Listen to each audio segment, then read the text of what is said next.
For this episode, I'll be looking at very unusual, yet again, another unusual internet person. This is a single, right now we're looking at one website by someone with some strange beliefs about Neanderthals. He's not the only one, but he's who we'll be looking at for now. This is a guy who calls himself Koanic Soul, that's K-O-A-N-I-C, and then soul as in body and soul. And it's hard to describe him in just a few words, so I'm going to... What I will say is, now, you might be aware that some people, I think primarily Asians and Caucasians, have a small percentage of Neanderthal DNA because some interbreeding went on between anatomically modern humans and Neanderthals. This is not a big deal to most people, but to this guy, Koanic, for short, it is a very big deal, because he believes that Neanderthal DNA makes you special, better than other people at some things, but also gives you some disadvantage, for a little bit of pathos and tragedy. And he has some interesting spiritual beliefs to go along with that. I use the word interesting a lot, but it has so many different connotations depending on how you say it. This guy, I'll warn you, is also... He's a racist, but he is the weirdest racist I've ever encountered in my life. He breaks down races in a very different way from what you're probably used to. If anything I've said sounds confusing, well, you are not alone. We have, looking at his old website, which was called Koanic Soul. He has a new website now. I forget the name of it, but I may be getting to that later. This is an old website that you can access through archive.org. And on September 5th of 2012, there was a post titled Basic Questions Answered About Neanderthals. Anonymous writes in with questions about the basic idea. I stumbled across your blog recently, and I think I got a general idea of where your blog is coming from, but I wasn't able to find a link on your blog that went through the basics point by point. Here is basically what I understand so far. Neanderthals still exist, that's a typo I'm sure, among modern humans, however maybe they are not pure. Neanderthals, insofar as whites are concerned, can be noticed by an oval-shaped skull, and non-Neanderthals have more of a sphere-shaped skull. I am assuming that non-whites are not Neanderthal, but it could be part Neanderthal if they are part white. Also, there was something about eyes being close together and eyes being wide apart, and eye sockets being deep or shallow. Are these characteristics related to determining whether or not a human is quote-unquote thal, which is Koanic's cute nickname for Neanderthals? And I'm going to make a note here before anyone says anything about my pronunciation. I'm going to be saying Neanderthal. It is more natural for me to say it that way.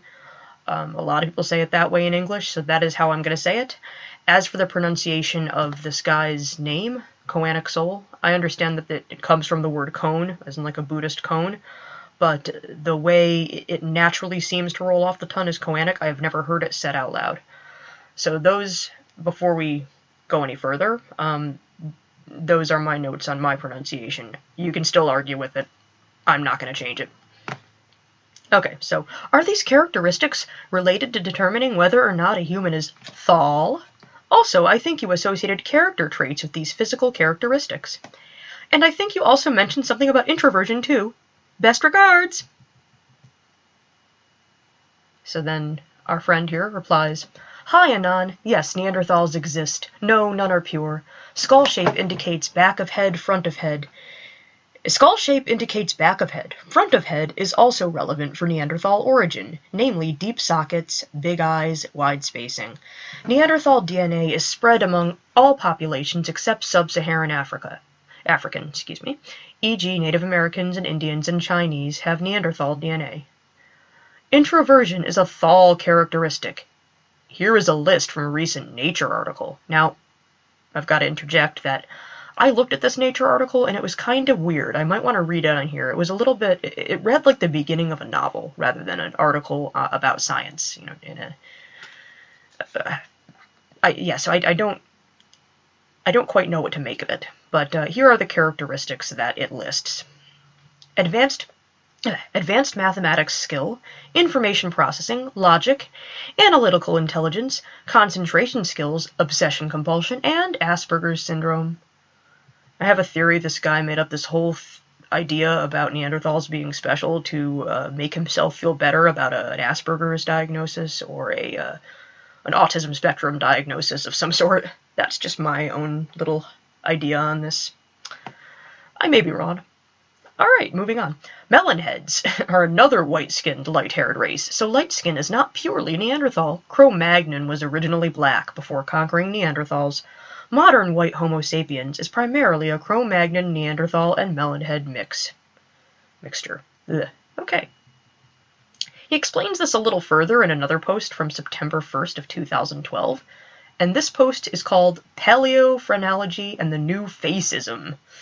So he's not a racist, he's a facist.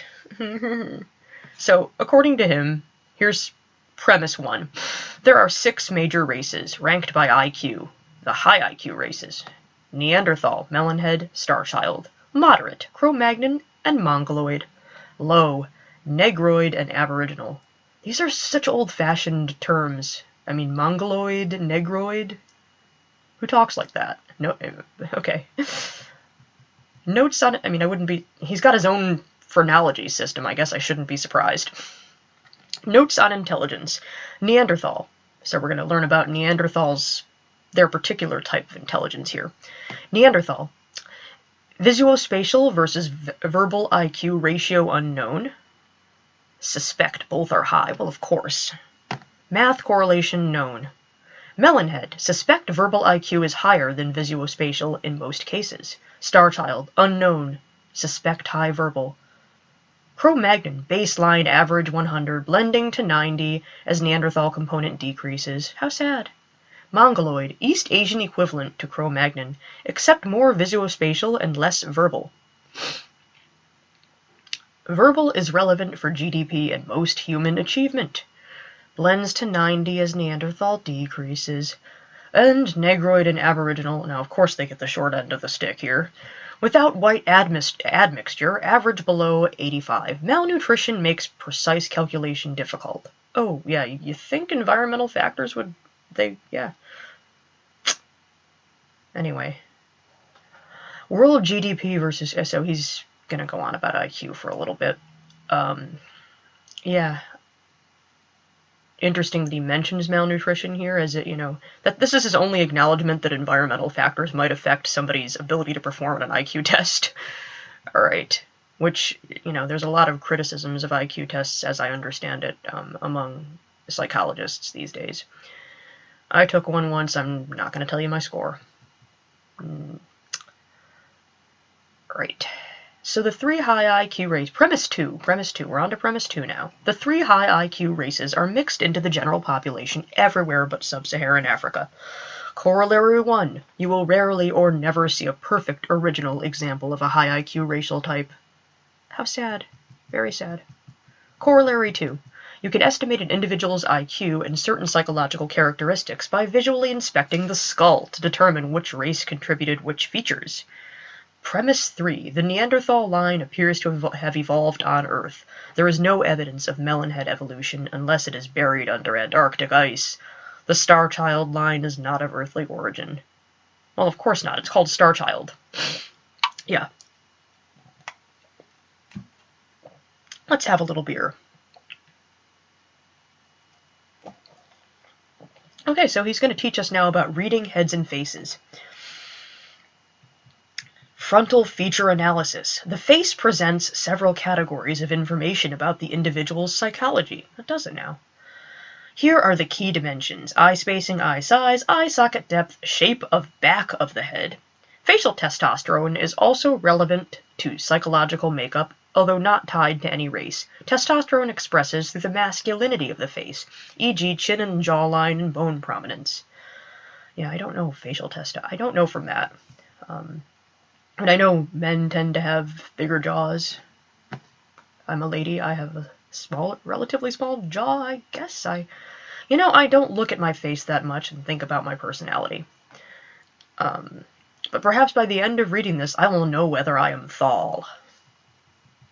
Okay, meaning of each feature. Next, I'll break down each feature and discuss its impact.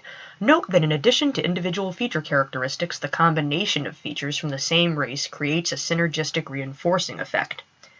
Likewise, combining features from different races sometimes has unanticipated side effects. So we're going to talk about socket depth now. Deep sockets, Neanderthal. Deep sockets indicate several things in descending order of strength. Single-minded focus, social impairment, honesty, intellectual altruism / justice, intellectual genius potential, as opposed to, well, I guess there's artistic genius and things like that. Okay. Deep eye sockets essentially result in intellectual Asperger's. I don't know what other kind of Asperger's there is. Okay. Focus here means monomania, drilling into a subject compulsively over an extended period of time, learning everything about it, not letting go until you've got it sorted, becoming obsessed with thinking and talking about it to the exclusion of everything else. Aside, I will cop to having done that. But I think some of these, it's kind of strange. Social impairment and honesty. I mean, I guess honesty could affect your but altruism and justice, I think, would be, that's a pro-social sort of thing. So, yeah, some of this, I mean, we're basically talking about a socially awkward nerd. Let's not, we don't need all these words to say that. And that person could be very kind, especially if they're honest and have this sense of altruism. That could be a great person to be around. So far, I'm not seeing anything too bad here, Honesty is part of the same intellectual attribute, honesty is part of the same interrelated attribute cluster. The world is seen in black and white truth/justice terms. Intellectual organization takes on a high priority in the brain. False statements violate this priority and are rejected with contempt. Altruism/justice is also related. Abstract thought lends itself to universals, therefore the world is seen in those terms. This usually results in a strict moral code, although it can also result in adoption of something that glorifies self-interest, like objectivism, with a capital O, Ayn Rand's thing. In either case, intellectual principles and systematization are the common thread. Okay. Intellectual genius means that individuals with this trait tend to come up with humanity's major conceptual, artistic, and engineering innovations. I wonder how much he's tested this. I really do. Lastly, social impairment. Given the above mental characteristics, social impairment is not surprising. Having such a heavily engaged logical brain does not lend itself to navigation of fuzzy organic social realities. The truth drive is often orthogonal to or directly contrary to social self-interest. Alright, I can agree with a lot of that, but on the other hand, as I said, being an honest and altruistic person can be helpful socially. I mean, maybe not for being a social butterfly or a charmer, but to be a good friend. Maybe to have a small group of friends, which it doesn't sound like the person we're describing here, Neanderthal shit aside, the person we're describing here doesn't sound like someone who wants a huge group of friends. It sounds like someone who might want a small group of friends with similar interests, which is perfectly fine. I wouldn't consider that person socially impaired at all, because they're getting what they want out of socializing. Alright, moving on to the melonheads. Shallow sockets, melonheads. Shallow sockets do not necessarily indicate dishonesty. What they do indicate is that the obsessive truth drive compulsion isn't present. Some characteristics: flexibility of focus, shorter attention span, multitasking, social facility, training/manipulative capacity, self-interest of self and others paradigm. So a paradigm where you assume you and everyone else are out for their self-interest, I guess. Possible serendipity/luck/manifestation/charismatic powers. Now, I'm not sure what that means, because luck and serendipity, that sounds almost in the realm of magic, whereas in manifestation sounds a little magical too, I'm not sure. And being charismatic, that's more of a natural thing. Some people are just charismatic, they can work a room. I will, again, cop to not being one of those people. Alright, the first three are simply inverses of deep sockets and easy to figure out. Note that it's not inability to focus necessarily, but rather lack of compulsive inclination to do so. Whereas deep sockets are bad at influencing, training, and manipulating others, since they tend to perceive things in terms of absolute principle, those with melon sockets are highly skilled influencers. Shallow sockets necessarily mean the individual is a selfish psychopath, but rather that he views the world in terms of self-interested individuals attempting to advance their own agendas. That's what I thought. A large part of melon charisma is their willingness to help others achieve their objectives and their ability to see what people want and how they think. The special powers of the melons range from the mundanely explicable, such as apparent luck and serendipity arising from their social facility and charisma, to more bizarre phenomenon, it should be phenomena, dude, such as manifestation and uncanny attractive powers over animals. They're like wood elves. That's funny. Whereas Neanderthals display the sympathetic animal facility one would expect from the race that originally domesticated dogs, livestock, geese, etc. Melons display a magical facility. Magical facility more reminiscent of Adam in the Garden of Eden. A Neanderthal can tame an animal. A melon doesn't need to. So this just sounds like a smart person with good social skills, basically. Like a good public speaker, or maybe a politician. Yeah.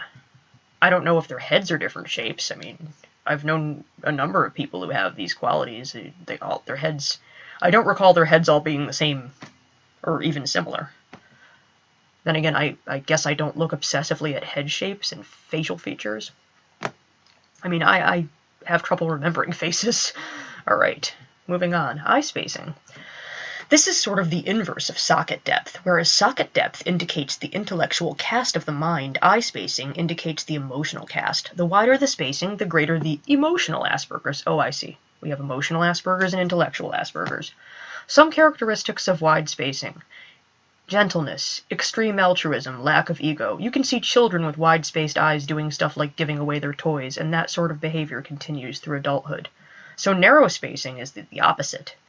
So in case it wasn't clear, wide spacing is a Neanderthal thing, of course, because anything he seems to perceive as positive or portrays sympathetically is Neanderthal, or possibly Melonhead.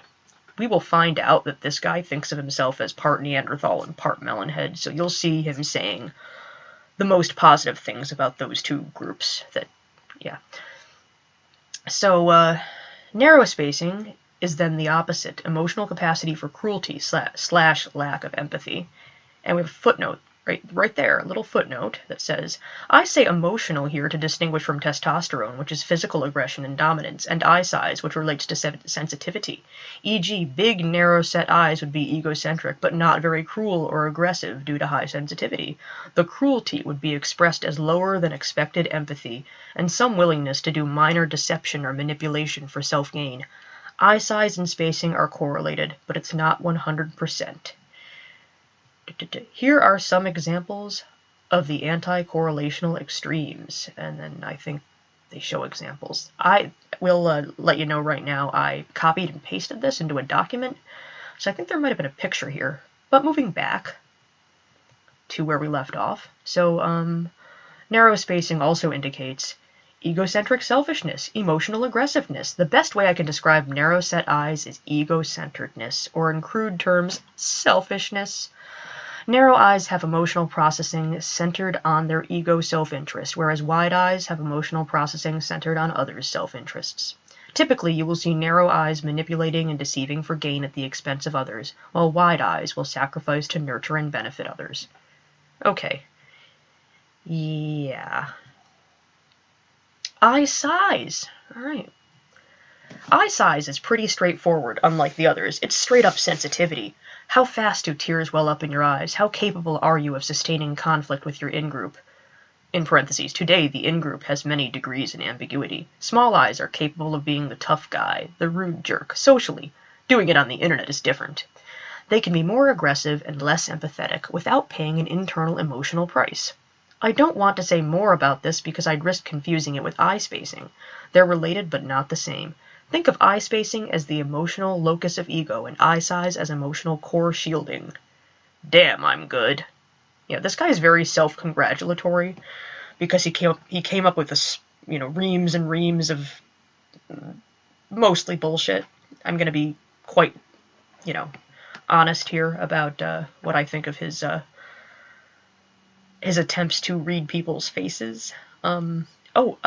I should mention you can, or at least you used to be able to send your picture in to this guy, like a nice little mugshot, and he would tell you if you're like a melonhead or an aboriginal or a Cro-Magnon or a Neanderthal, and let you know whether you can kind of join his club or not. And he did have a club. We'll be getting to that perhaps in a future episode. So he has written down a few areas for further research. It's been suggested that the Mousterian Neanderthal feature, I'm guessing that must be a fossil they found, the Mousterian Neanderthal feature set, deep sockets, elongated lower face, and hooked nose, indicates manipulation and parasitism against the outgroup. Oh, we're associating a hooked nose with parasitism? Is there some stereotyping, Jew stereotyping, anti-Semitism? Is there going to be some of that? I wonder. I don't have enough information to confirm or deny this. Well, neither do I. There is some evidence that the hooked nose indicates a douchebag. For example, they seem to be disproportionately represented in this pickpocketing documentary. So then he linked to a documentary about pickpocketing. Yeah, I do think there might be a little bit of the whole stereotyping Jews as having a certain type of nose and personality somewhere buried in this guy's reams and reams of crap. I'm fairly sure about this. I could be wrong. I haven't read everything he's written. I've read a good amount of it over the years, but this is not my first attempt at recording this. And, I haven't read this in a bit. I might have to look back at some of his other stuff just to understand this a little better. That said, I do not think there's anything to the classic phrenologist map of the human skull. It's far too detailed. In general, I believe the vast labors of previous generations in cataloging the racial types and noting behavioral patterns are valuable and truthy. He actually uses the word truthy. They're truthy. I thought Stephen Colbert came up with that. If anyone can direct to more of this sort of information, I'd be grateful. The European type does tend to degrade as one goes south and east from the European heartland, as one can see by looking at national IQ scores. Yet this vast body of work is flawed in that it fails to take into account that individuals from the 3 high IQ races are interspersed among all the non-sub-Saharan races. When these genes are expressed, they tend to override the racial average. Lastly, the Star-Child skull. Lastly, the Star-Child skull features are not well understood. They seem to be similar to melonheads. There are negative accusations against them, but I will withhold judgment until I've reviewed more examples. There may be an ancient instinctual enmity between star children and melonheads. How interesting. At least on the melonhead side. And now he's going to do some back-of-the-head analysis. Alright, back of the head. How exciting. The back of the head is simpler to read, but the effects are harder for people to grasp. There are 3 cases: melon, Neanderthal, and Star-Child. Star-Child. If the sides bulge out, it's Star-Child. Okay, that's all I have in my particular document here that I copied and pasted. But you get the idea. He's got his, I guess either he didn't go on with the back of the head stuff, or I didn't copy and paste it all. But I'm getting a little tired of the nitty-gritty of his system of phrenology. It just isn't that interesting. But I do want to give you an idea of what he sounds like, the kind of stuff he posts. So we're going to move on to another sort of introductory or explanatory post that he's made, which might help us understand him in a general way a bit better. A simple explanation of Koanic soul. And this was posted on February 16th of 2012. So someone writes in saying they've read most of this stuff, and they say, one question remains: what exactly is Koanic soul? I found the article, and this is an article titled The Process of Learning Koanic Soul, but I still don't get your system. What exactly do you do when you pray in tons? Can you write an article for complete starters?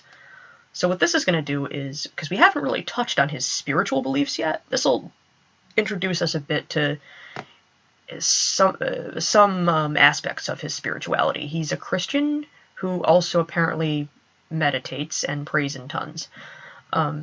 Strange that he's a Christian, but I mean, I guess I wouldn't have connected that necessarily with phrenology, but, and yeah.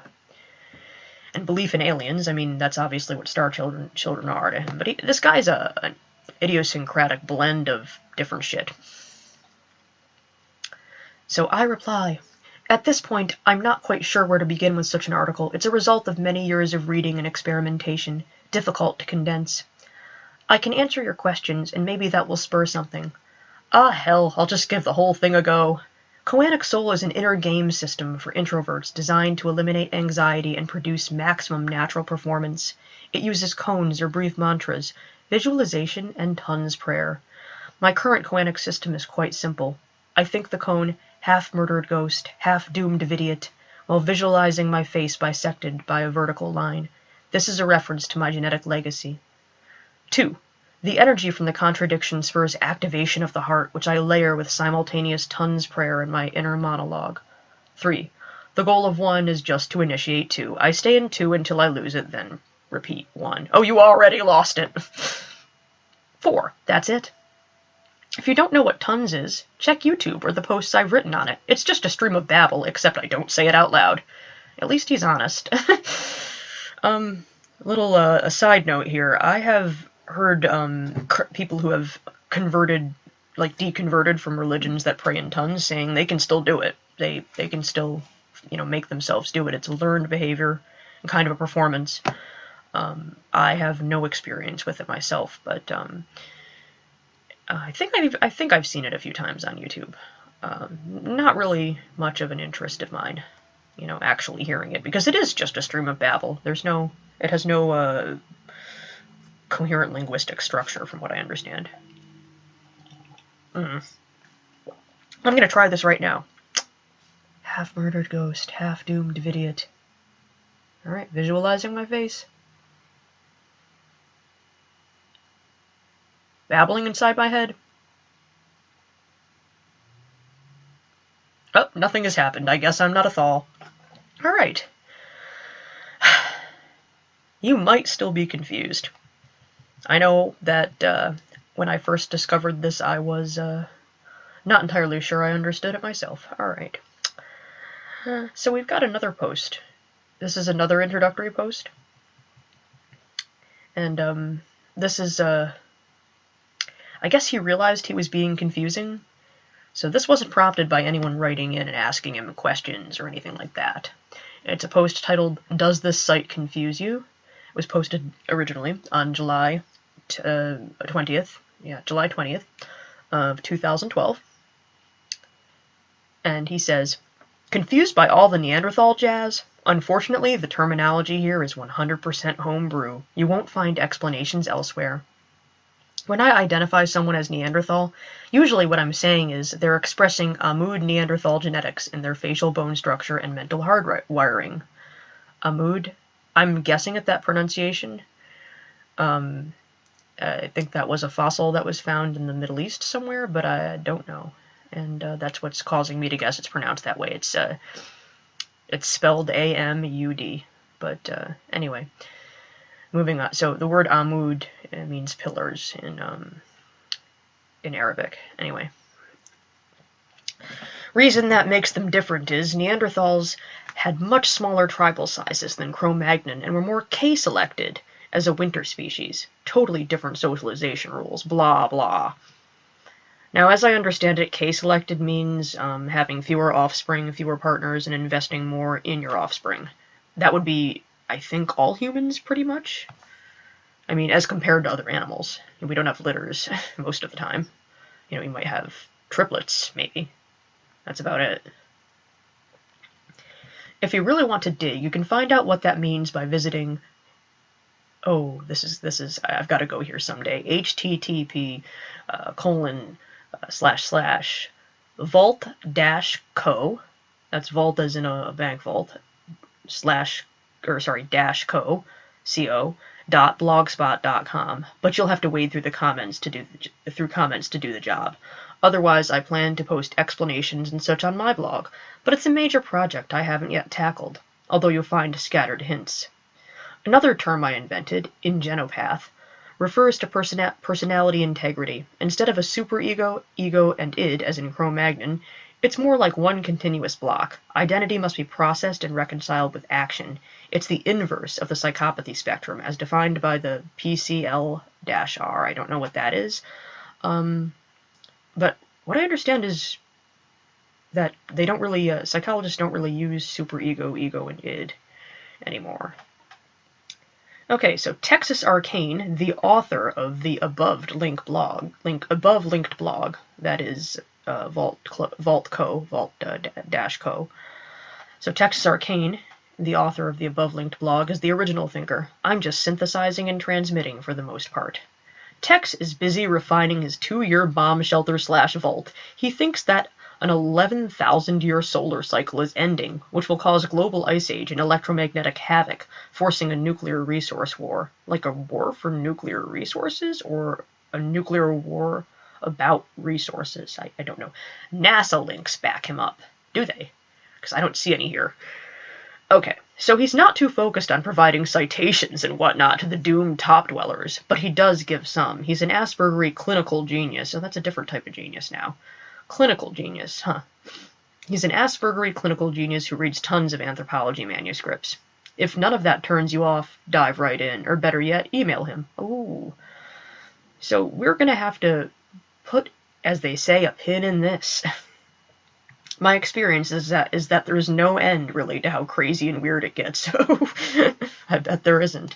But there's enough solid science and evidence there that I can't ignore it. Just be warned that the rabbit hole goes really, really deep. I've posted videos of some ancient skulls unmentioned by mainstream anthropologists that are the stuff of nightmares. They're just sitting in museums in Peru and Malta or sticking out of the ground in South Africa.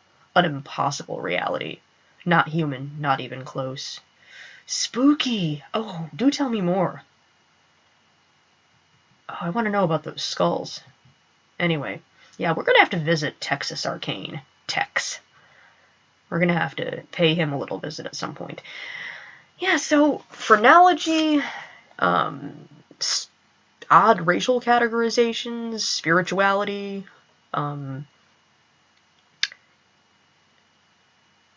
linking Asperger's syndrome to all sorts of stuff. Yeah, aliens. We've got a lot going on here. And we will be revisiting this. I first discovered this guy years and years ago. Probably about, oh, what's that? Probably, okay, maybe not years and years, maybe about 2-3 years ago. More like 3. And I have been meaning to do a little recording about him ever since, and I will be diving further into this. Next will be, I'm not sure what I'm going to read next regarding him, but I will leave you with, my recommendation is that you go check this out if you like weird internet stuff as much as I do, and take it all with a big old grain of salt. You know, bring your big package of margarita salt with you, and maybe have margarita while you're at it. That might help you understand him a little better. So, thank you for listening, and I hope I didn't confuse you, but if so, it's not my fault. It's this guy. Don't blame me, blame Koenig. And have a good time. Day, evening, whatever.